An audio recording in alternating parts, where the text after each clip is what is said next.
हरिणीं सुवर्णरजतस्रजाम्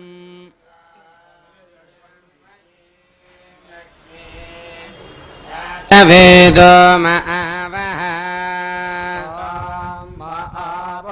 जातवेदो लक्ष्मीमनपगामिनीम् यस्यां हिरण्यं विन्देय गामश्वं पुरुषानहम्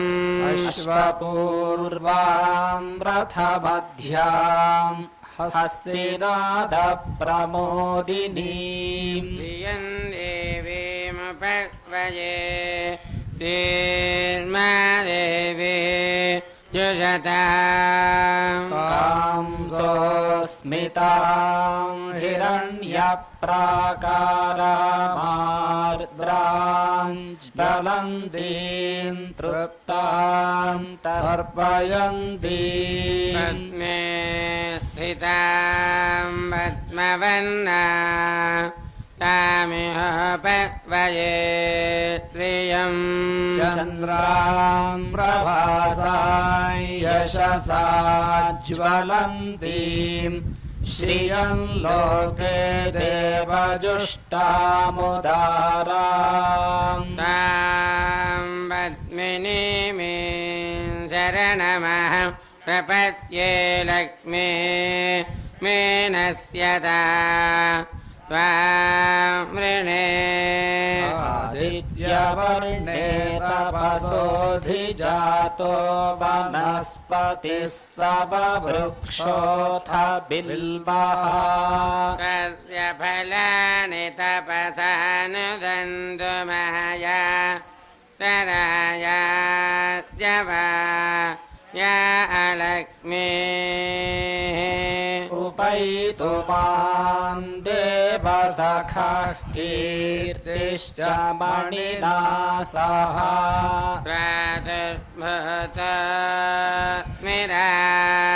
प्रातुर्भूतमिराट्रेऽस्मि कीर्तिवृद्धि ददातु मे क्षुत्पिपासामलां ज्येष्ठामलक्ष्मीर्नाशयाम्यहम् अभूतिमसमृद्धिं च सर्वा निर्णुतमे गृहात् गन्धद्वारान्दुराधर्षाम् नित्यपुष्टाङ्करीषिणीम्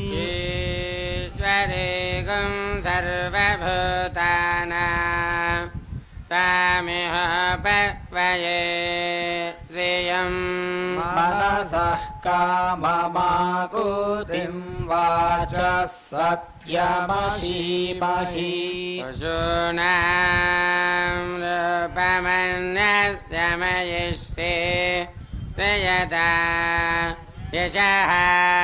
कर्दमेन प्रजा भूता मयि सम्भव कर्दमा प्रियं वासय मे कुले मातरं पद्ममालिनी आपसृजन्तु स्निग्धानि चिक्लीतवस मे गृहे निजदेवीं मातरं प्रियं वासय मे कुले आर्द्रायः करिणी यष्टिं पिङ्गळां पद्ममालिनी चन्द्रां हिरण्मयीं लक्ष्मी जातवेदो मआवह आर्द्रां पुष्करिणीं पुष्टिं सुवर्णां हेममालिनीं सूर्यां हिरण्मयीं लक्ष्मी जातवेदो मआवह आवह जातवेदो लक्ष्मीमनपगामिनीं यस्यां हिरण्यं प्रभूतं गावदा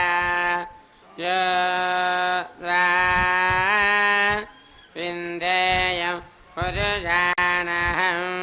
पद्मप्रिये पद्मिनि पद्महस्ते पद्मालये पद्मदलायताक्षी विश्वप्रिये विष्णुमननुकूले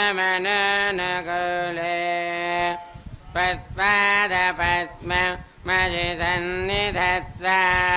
श्रिये जातः श्रिय आनिरीयाय श्रियं वयो जरितृभ्यो दधाति श्रियं वसानामृतत्वमा यन्भवन्ति सत्या सामिथा मितद्रो श्रिय एवैनन्दच्छ्रियामा दधाति सन्ततमृजावषत्कृत्यं सन्तत्यै सन्धीयते प्रजया पशुभिः य एवं वेद ॐ महादेव्यै च विद्महे विष्णुपत्न्यै च धीमहि तन्नो लक्ष्मीः प्रचोदयात् ॐ महादेव्यै च विद्महे विष्णुपत्न्यै च धीमहि तन्नो लक्ष्मीः प्रचोदयात् भूमिर्भूम्ना योर्वरिणा तरिक्षं महित्वा उपस्थे ते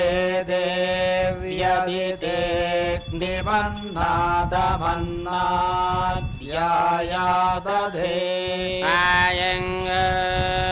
प्रश्निरक्रमेदसनन्मातर पुनः पितरं च प्रयन्सुवः दुर्गं श्रद्धाम विराजति वा पतङ्गाय शिष्ये प्रत्यस्य महद्युभिः अस्य प्राणादपानस्य तस्य रतिरोचना यक्ष्यन्महिषः सुवः यत्त्वा वृत्तः परोपमन्युना यदवर्त्या सुकल्पमग्ने तत्तव पुनस्त्वोद्दीपयामसि यत्ते मन्यपर तस्य पृथिवी मनुधत्वसे आदित्या विश्वे तद्देवावसवश्च समाभरन् मेदिनी देवी वसुन्धरा या वसुधा देवी वासवी ब्रह्मवर्चसः पितॄणां श्रोत्रं चक्षुर्मनः देवी हिरण्यगर्भिणी देवी प्रचोदरे सदने सत्यायने सीदा समुद्रवते सावित्रे हन देवी मह्यगे महोधरणी महो अव्यधिष्ठा शृङ्गे शृङ्गे यज्ञे यज्ञेऽपि भीषणी इन्द्रपत्नी व्यापिनी सुरसरिदिहा वायुमती जलशयनी श्रियन्धाराजा सत्यन्धो परिमेदिनी परिदत्तङ्गाया विष्णुपत्नीं महीं देवीं माधवीं माधवप्रियां लक्ष्मीं प्रियसखीं देवी नमः यच्युतवल्लभः धनुर्धरायै विद्महे सर्वसिद्ध्यै च धीमहि तन्नधरा प्रचोदयात् धनुर्धरायै विद्महे सर्वसिद्ध्यै च धीमहि तन्नधरा प्रचोदयात् शृण्वन्ति श्रोणाममृतस्य गोपाम् पुण्यमस्यावुपसृणोमि वाचम् महीम् देवीम् विष्णुपत्नीमजूर्याम् प्रतीजे मे नागम् हविषा जजामः त्रेधा विष्णुरुगायो विचक्रमे महेन्दिवं पृथिवी मन्तरिक्षम् तच्छ्रोण इति श्रव इच्छमाना पुण्यकृष्णक यजमानाय कृण्वते तृणाहि कृतवते सविधराधिपत्ये पयस्वतिरन्दिराश न अस्तु ध्रुवादिशाम् विष्णुपत्न्यघोरास्येषा सहसोया मनोता बृहस्पतिर्मातरिस्वतवाय बन्धवानावात अभिना गृह्णन्ते इष्टम् भो दिवो धरुणः पृथिव्या अस्येषा जगतो विष्णुपत्नी छिन्नमित्रस्यं वरुणः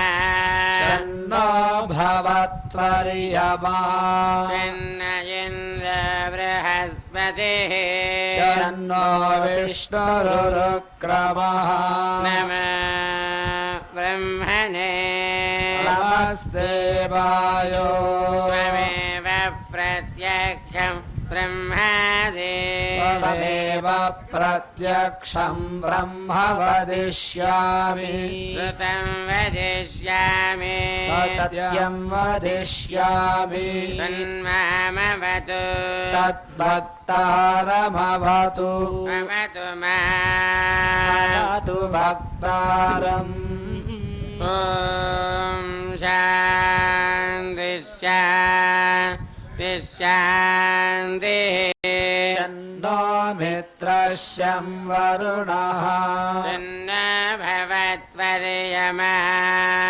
शन्न इन्द्रो बृहस्पतिः तन्न विष्णुरुक्रमः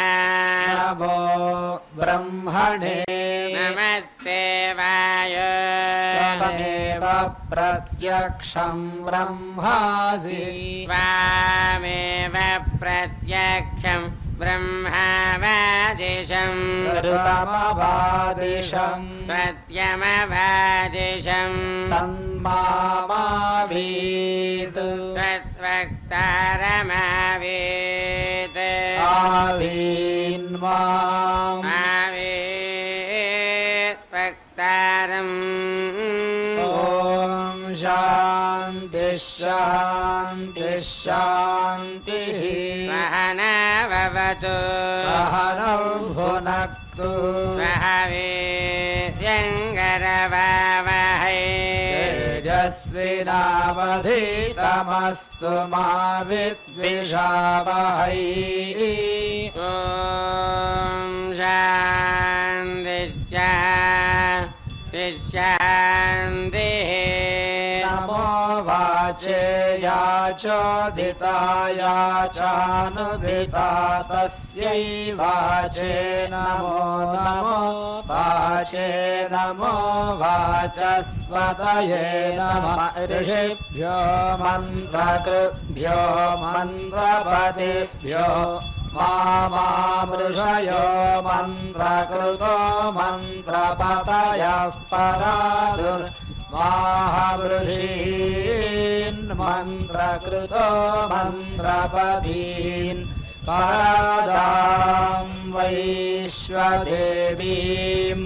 वाचमुद्यासगुं शिवावदस्तां जुष्टां देवेभ्यः शर्म मे द्यौः शर्म पृथिवी शर्म विश्वमिदं जगत् शर्म चन्द्रयजो यस्य शर्म ब्रह्म प्रजापति भूतं वदिष्ये भुवनं वदिष्ये तेजो वदिष्ये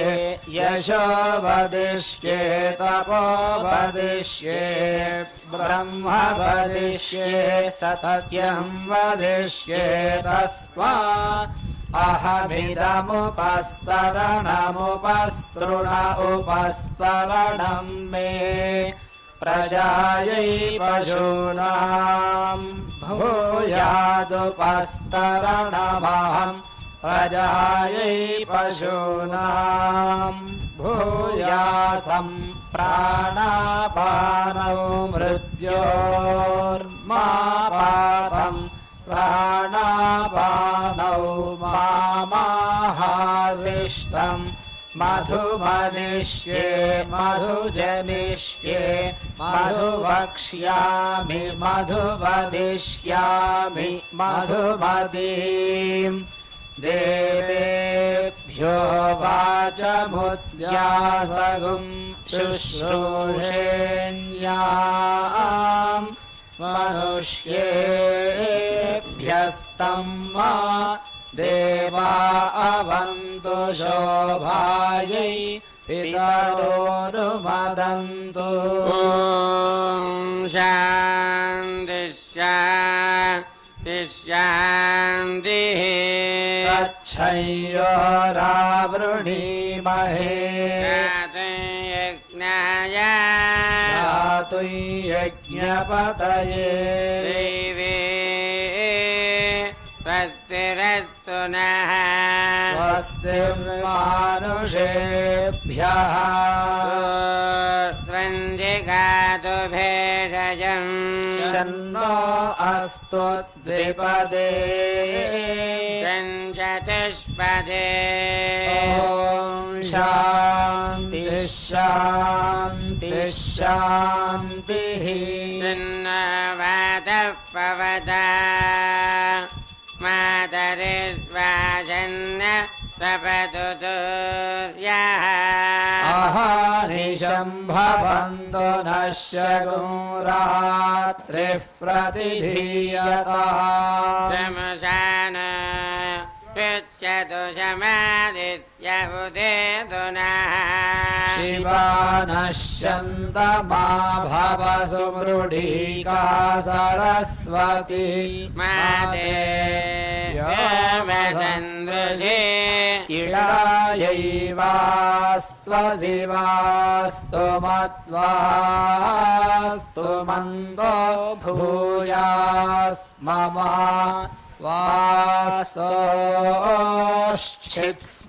वासोश्चित्स्मह्यवास्तु स भूयान् योऽस्मान् द्वेष्टियं च वयं द्विष्मः प्रतिष्ठादि प्रतिष्ठावन्तु भूया मम प्रतिष्ठाया चित्मय प्रतिष्ठत भूया यो मा वेष्टियं च वयं विस्मः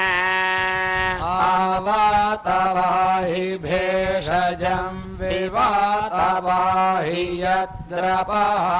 त्वगं हि विश्वभेदजो देवानां सुतयीयसे स्वाविमौ वातौ वात आसिन्धोरापरावतः वक्ष्यं मे अन्यावातु परा न्यवातु यत्रपः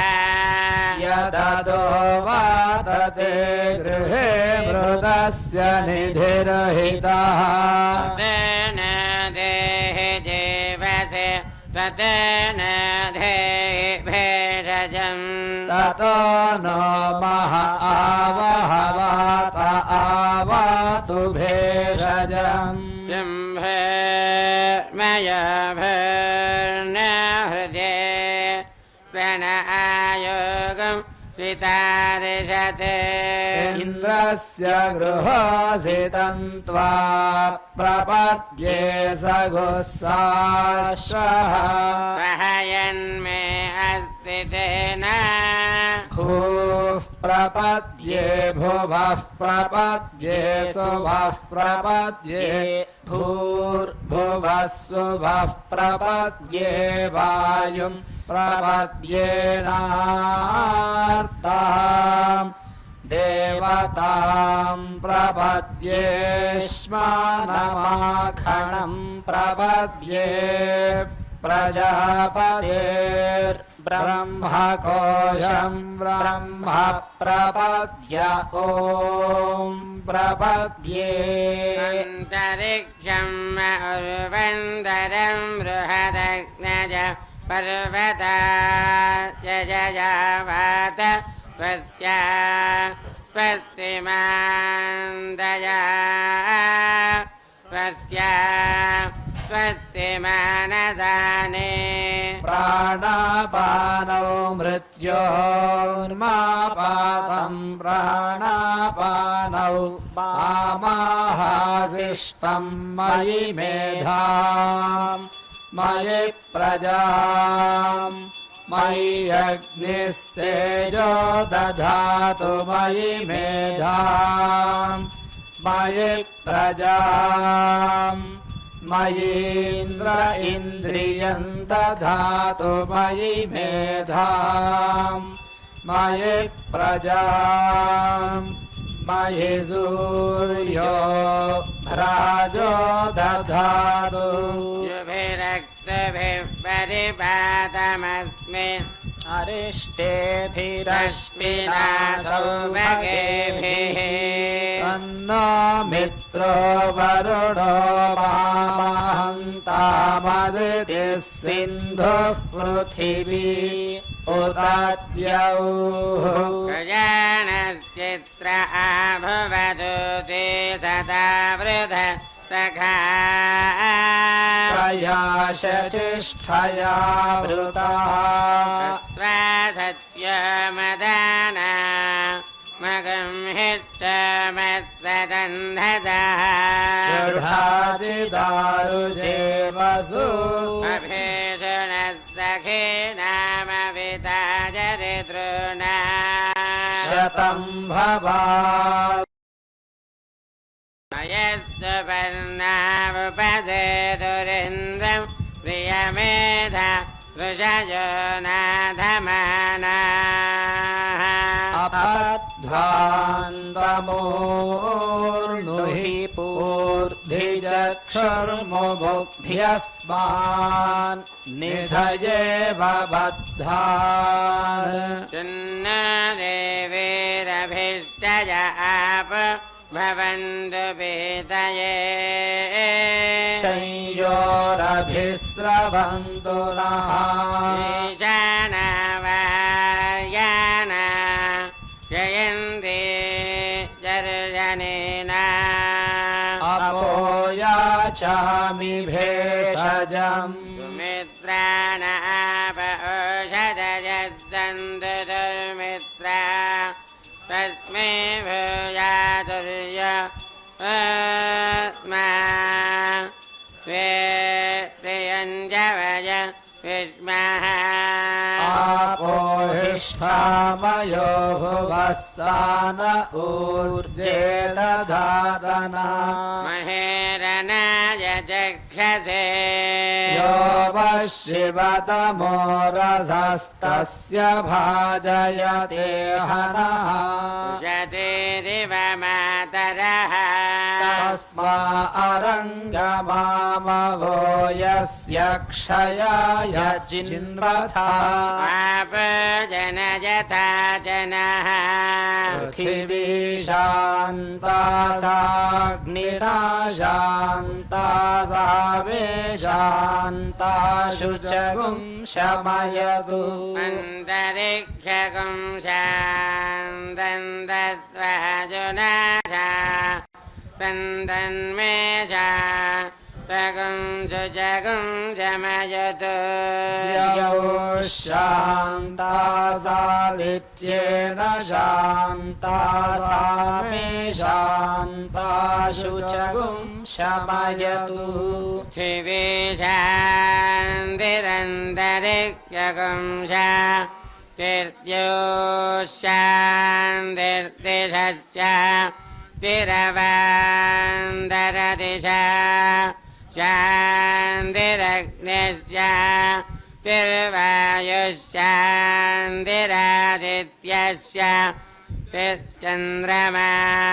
शान्तिर्नक्षत्राणि तिरापस्य तिरोषधयस्य तिर्वनस्पतयस्य तिर्गो शान्तिरजाश तिरश्वशान्तिपुरुषस्य तिर्ब्रह्मश तिर्ब्राह्मणस्य तिशान्तिरेवश तिशान्तिर्मे अस्तु शान्तिः तयाः गुं शान्त्या सर्वशान्त्या मह्यं द्विपदे चतुष्पदे च शान्तिं करोमि शान्तिर्मे अस्तु शान्तिः हस्तेश्च ह्रेश्च धृतिश्च तपमेधा प्रतिष्ठा श्रद्धा सत्यं धर्मश्चेतानिम तिष्ठन्तमन तिष्ठन्तमामगुष्टेश्च ह्रेश्च धृतिश्च तपमेधा प्रतिष्ठा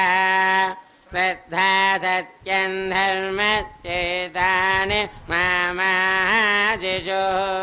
उदायुषा स्वायुषो दोषधीनागुं रसेनोत्पर्जन्यस्य शुष्मेणोदस्थाममृतागुम् अनु प्रचक्षुर्देवहितं पुरस्तात् शुक्रमुच्चरत् पश्येम शरदः शतं जीवेम शरदः शतं नन्दाम शरदः शतं मोदाम शरदः शतं भवाम शरदः शतगुं शृणवाम शरदः शतं प्रभाम शरदः शतमजीतास्याम शरदः शतम् ज्योक्च सूर्यं दृशे यौदगान्महतोर्नवा विभ्राजमानश्चरिरस्तमस्या त्वमावृषभलोहिता कस्तूर्यविपश्च मनसा पुनात् ब्रह्मणश्चोदन्यसि ब्रह्मण आणीस्थो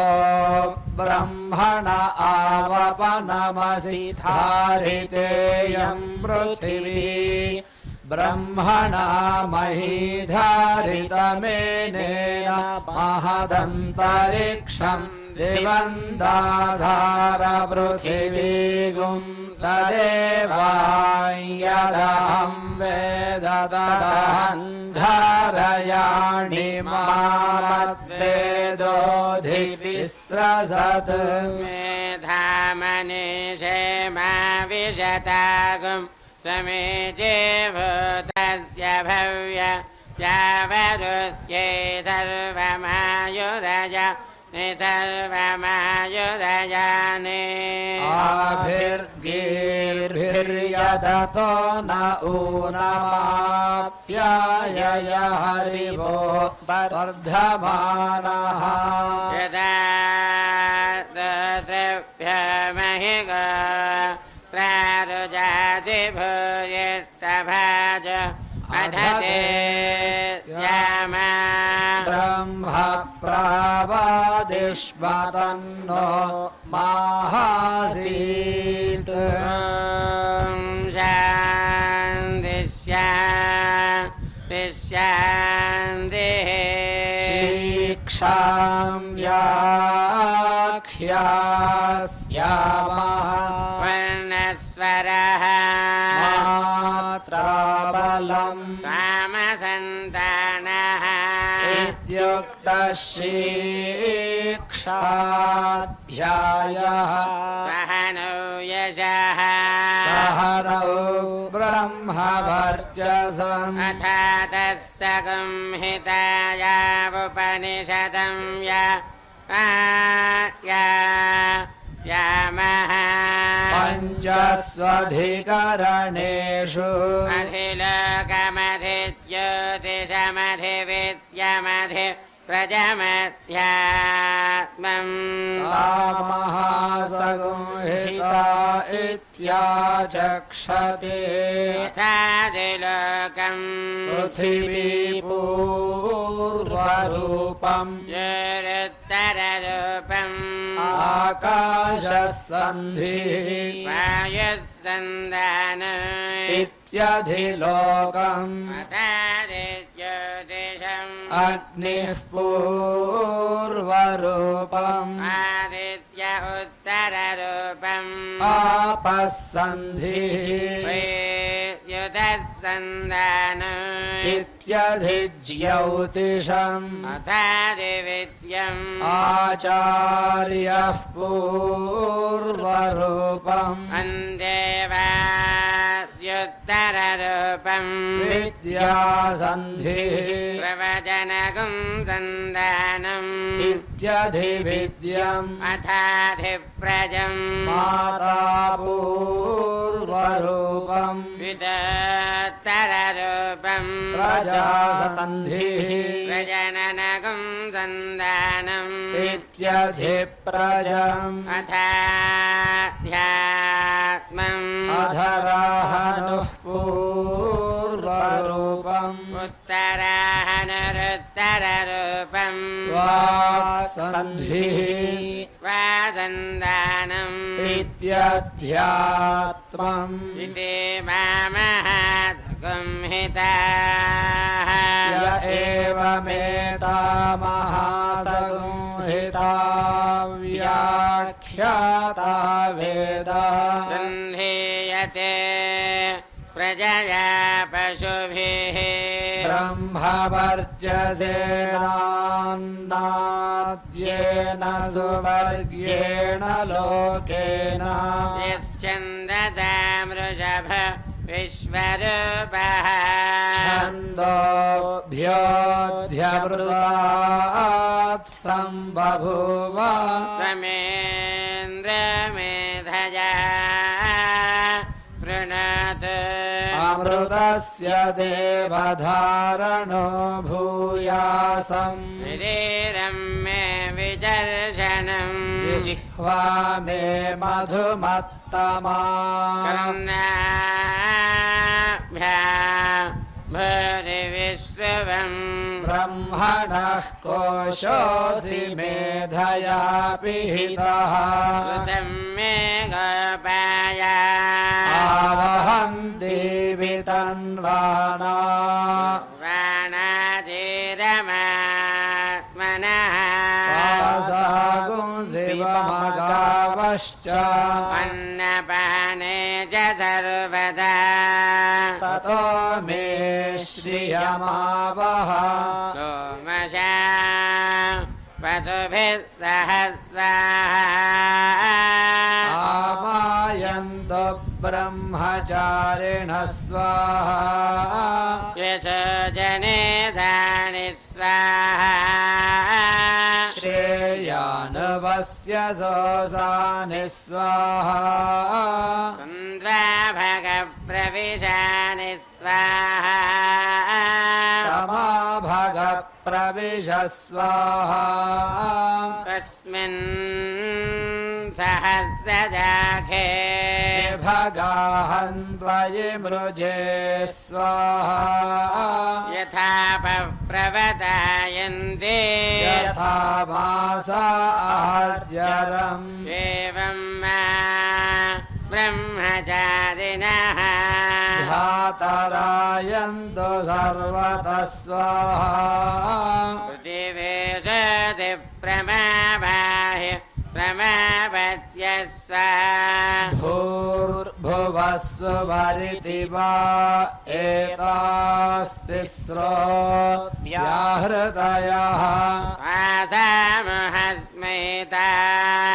चतुर्थे माहाचमस्यः प्रवेदयते मह इति तद्ब्रह्म आत्मा अङ्गान्यन्या देवताः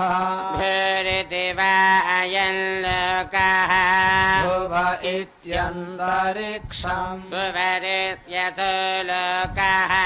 मह इत्यादित्यः आदित्येन वाव सर्वे लोका महीयन्ते भूरिति वा अग्निः भुव इति वायुः सुभरित्यादित्यः मह इति चन्द्रमाः चन्द्रमसा वाव सर्वाणि ज्योतिगुंषि महीयन्ते भूरिति वारुजः भुव इति सामानि सुवरिति यजुगुंषि मह इति ब्रह्मा ब्रह्मणा वाव सर्वे वेद महीयन्ते भूरिति वै प्राणः भुव इत्यपानः सुभरिति व्यानः मह इत्यन्नम् अन्नेन वाव सर्वे प्राणा महीयन्ते वाव एता चतस्रश्चतुर्धा चतस्रश्चतस्रो व्याहृतयः वायो वेद वेद ब्रह्मा सर्वेस्मै देव बलिमावहन्ति स य एषोऽन्तर्हृदय आकाशः अस्मिन्नयं पुरुषमन मयः अमृतो हिरण्मयः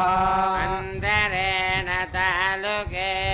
य एष स्तन इवावलम्बते स्वेन्द्रयोनिः यत्रासौ केशान्तो विवर्तते यदीर्षकपाले भूरित्यग्नौ प्रतिष्ठति भुव इति वायो सुभरित्यादित्ये मह इति ब्रह्मणे आप्नोति स्वाराज्यम् आप्नोति मनसस्पतिम् वाक्पतिश्चक्षुष्पतिः श्रोत्रपतिर्विज्ञानपतिः एतत्ततो भवति आकाश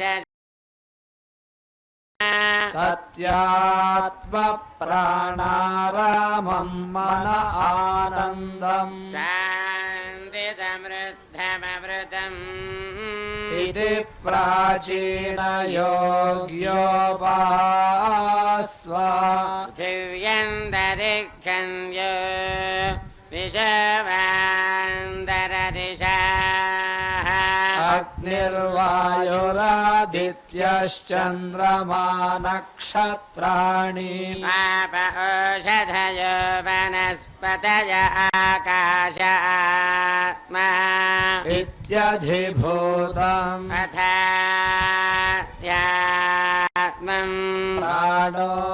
व्यानोपान उदानः समानः चक्षुश्रोत्रं मनोवाक्त्वक् चर्ममागुंसग्नुस्नावास्थिमज्जा एतदधिविधाय ऋषिरवजते पाङ्क्तं वा इदगुं सर्वम् पान्तेन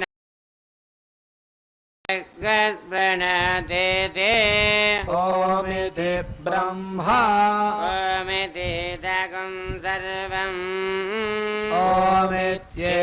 ओमित्येतदनुकृतिः स्मवा अप्यश्रावयेत्याश्रावयन्ति ओमिति सामानि गायन्ति ओगुंशोमिति शस्त्राणि शगुंसन्ति ओमित्यध्वर्यप्रतिकरं प्रतिगृह्णाति ओमिति ब्रह्मा प्रसौति ओमित्यग्निः त्रमनुजानाति ओमिति ब्राह्मणः प्रवक्ष्यन्नः ब्रह्मोपाप्नवानीति ब्रह्मैव पाप्नोति च स्वाध्याय प्रवचने च सत्यञ्च स्वाध्याय प्रवचने च तपश्च स्वाध्याय प्रवचने च तमश्च स्वाध्याय प्रवचने च शमश्च स्वाध्याय प्रवचने च अग्नयश्च स्वाध्याय प्रवचने च अग्निहोत्रं च स्वाध्याय प्रवचने च अतिथयश्च स्वाध्याय प्रवचने च मानुषं च स्वाध्याय प्रवचने च प्रजा च स्वाध्याय प्रवचने च प्रजनश्च स्वाध्याय प्रवचने च प्रजातिश्च स्वाध्याय प्रवचने च सत्यमिति सत्यवचाराथीतरः तपजिति तपनित्य परिशिष्टिः स्वाध्याय प्रवचने एवेति नाको मौद्गल्यः तद्धितपस्तद्धितपः अहं वृक्षस्य रेरिवा कीर्तिः पृष्ठं गिरेरिव ऊर्ध्वपवित्रो वाजिनीव स्वमृतमस्मि रविनगं सवर्चसं सुमेधा अमृतोक्षितः इति त्रिशङ्गवेदानुवचनम् वेदमनोच्याचार्योन् देवासिनमनुषास्ति सत्यं वद धर्मं जरा स्वाध्यायान्मा प्रमदः आचार्याय प्रियं धनमाहृत्य प्रजातन्तुं मा व्यवच्छेत्सि सत्यान्न प्रमदितव्यम् धर्मान्न प्रमदितव्यम् कुशलान्न प्रमदितव्यम् भूत्यैन प्रमदितव्यम् स्वाध्याय प्रवचनाभ्या न प्रमदितव्यम् देवविरुकार्याभ्याम् न प्रमदितव्यम् मातृदेव भव पितृदेवो भव आचार्यदेव भव अतिथिदेवो भव यान्यनवद्यानि कर्माणि तानि सेवितव्यानि न इतराणि यान्यस्माकं सुचरितानि तानि त्वयोपास्यानि नो इतराणि एके च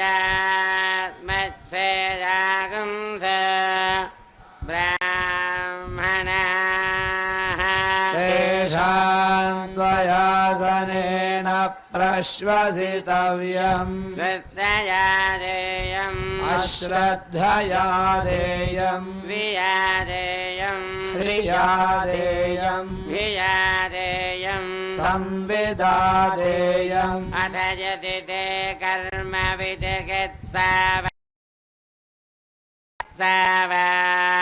स्यात् ये तत्र ब्राह्मणाः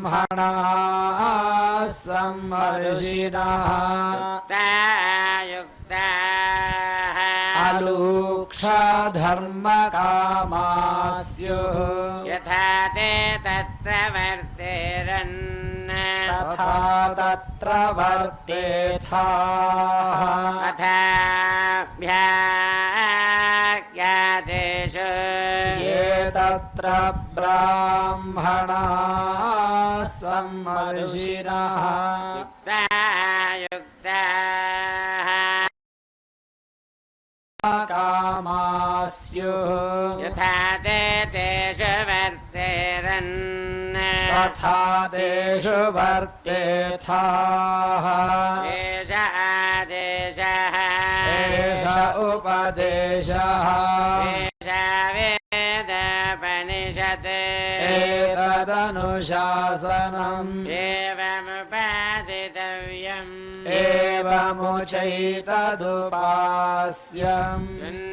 मित्रस्य वरुणः इन्नो भवत्वर्यमा इन्द्र बृहस्पतिः तन्नो विष्णुरुक्रमः नमः ब्रह्मणे नमस्ते वायो त्वमेव प्रत्यक्षं ब्रह्मासि त्वामेव प्रत्यक्षं ब्रह्मावादिशम् ऋतमवादिशम् सत्यमवादिशम् तन्मामावीत् तद्वक्तारमावीत् आवीन्मा आवीद्वक्तारम् ॐ शान्तिः ब्रह्मविदाप्नोति परम् तदेशाभ्युक्ता सत्यं ज्ञानमनन्तं ब्रह्म वेदनिहितं गुहाया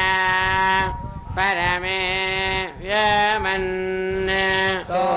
सोऽश्नुते सर्वान् कामान् सः ब्रह्मणा विपश्चितेति तस्माद्वा एतस्मादात्मन आकाशः सम्भूतः आकाशात् वायुः वायोरग्निः अग्निरापः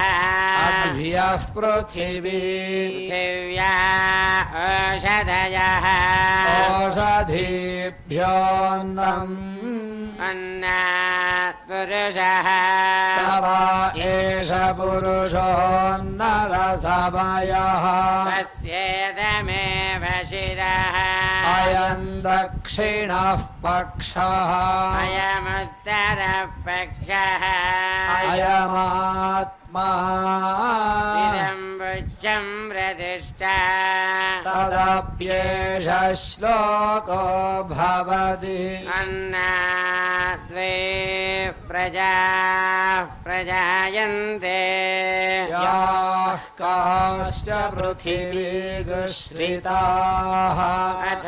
अन्नेनैव जीवन्ते अथैनदपि यन्त्यन्ततः गं हि भूताना येष्ठम् तस्मात् सर्वौषधमुच्यते सर्वं वेदेन्नमाप्नुवन्ति येनं ब्रह्मोपासते गं हि भूताना येष्ठम् तस्मात् सर्वौषधमुच्यते अन्नात् भूतानि जायन्ते जातान्यन्नेन वर्धन्ते पद्यते द्विजभूतानि तस्मादन्नं तदुच्यत इति तस्मात् वा एतस्मादन्नरसमयात् अन्योऽन्तर आत्मा प्राणमयः तेनैष पूर्णः स वा एष पुरुषविध एव तस्य पुरुषविधता अन्वयं पुरुषविधः तस्य प्राणयेव शिरः यानो दक्षिणः पक्षः अपानवुत्तरः पक्षः आदेश आत्मा अथर्वाङ्गिरसः पुच्छं प्रतिष्ठा तदप्येष श्लोको भवति प्राणं देवा अनुप्राणन्ते मनुष्याः पशवश्च ये प्राणो हि भूतानामायुः तस्मात् सर्वायुषमुच्यते सर्वमेव त आयुर्यन्ते ये प्राणं ब्रह्मोपासते प्राणो हि भूतानामायुः तस्मात् सर्वायुषमुच्यत इति तस्यैष एव शारीर आत्मा यः पूर्वस्य तस्मात् वा एतस्मात् प्राणमयात् अन्योऽन्तर आत्मा मनोमयः तेनैष पूर्णः स वा एष पुरुषविध एव तस्य पुरुषविधता अन्वयं पुरुषविधः तस्य यजुरेव शिरः दक्षिणः पक्षः सामोत्तरः पक्षः आदेश आत्मा अथर्वाङ्गिरसः पुच्छं प्रतिष्ठा तदप्येष श्लोको भवति यत् वाचो निवर्तन्ते अप्राप्य मनसा सह आनन्दं ब्रह्मण विद्वान् न बिभेति कदाचनेति तस्यैष एव शारीर आत्मा यः पूर्वस्य तस्मात् वा एतस्मात् मनोमयात् अन्योऽन्तर आत्मा विज्ञानमयः तेनैष पूर्णः स वा एष पुरुषविध एव तस्य पुरुषविधता अन्वयं पुरुषविधः तस्य श्रद्धेव शिरः दक्षिणः पक्षः सत्यमुत्तरः पक्षः योग आत्मा महःपुच्छं प्रतिष्ठा तदप्येष श्लोको भवति विज्ञानै यज्ञन्दनुते कर्माणि तनुतेऽपि च विज्ञानं देवा सर्वे ब्रह्मज्येष्ठमुपासते विज्ञानं ब्रह्म चेत् वेद तस्माच्चेन्न प्रमाद्यति शरीरे पाप्मनो हित्वा सर्वान् कामान् स समश्नुत इति तस्यैष एव शारीर आत्मा यः पूर्वस्य तस्माद्वा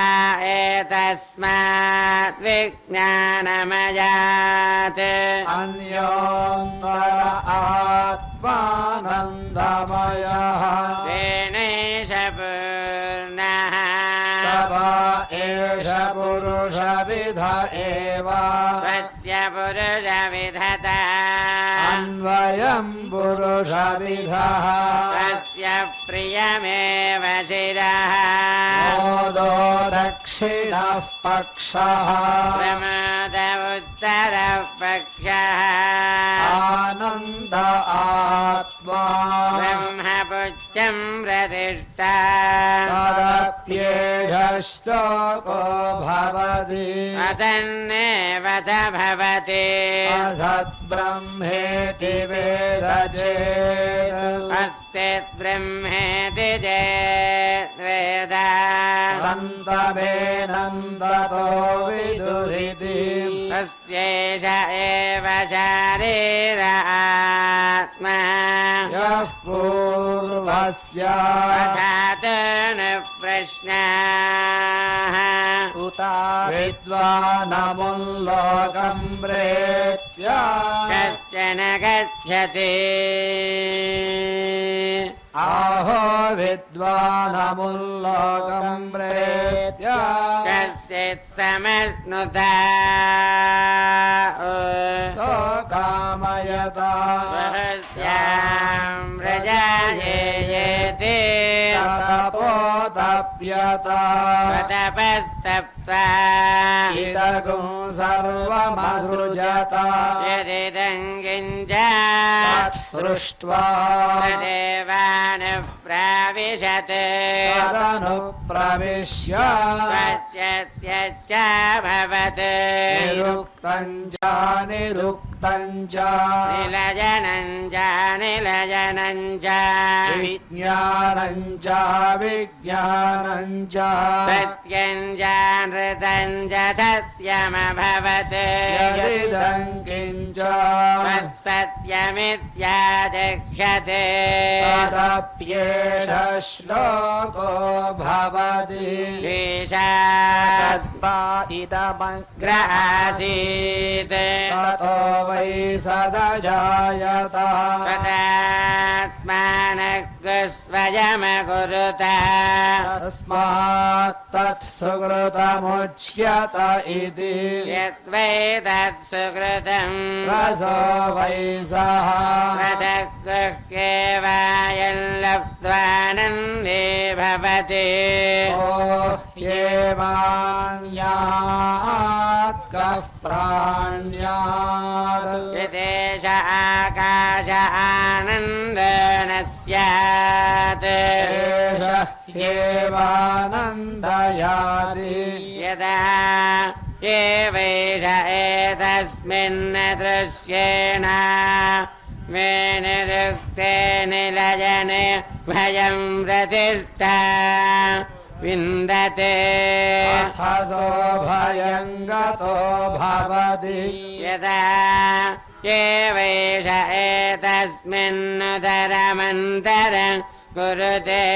अथ तस्य भयं भवति तत्रेव भयं विदुषमन्वानस्य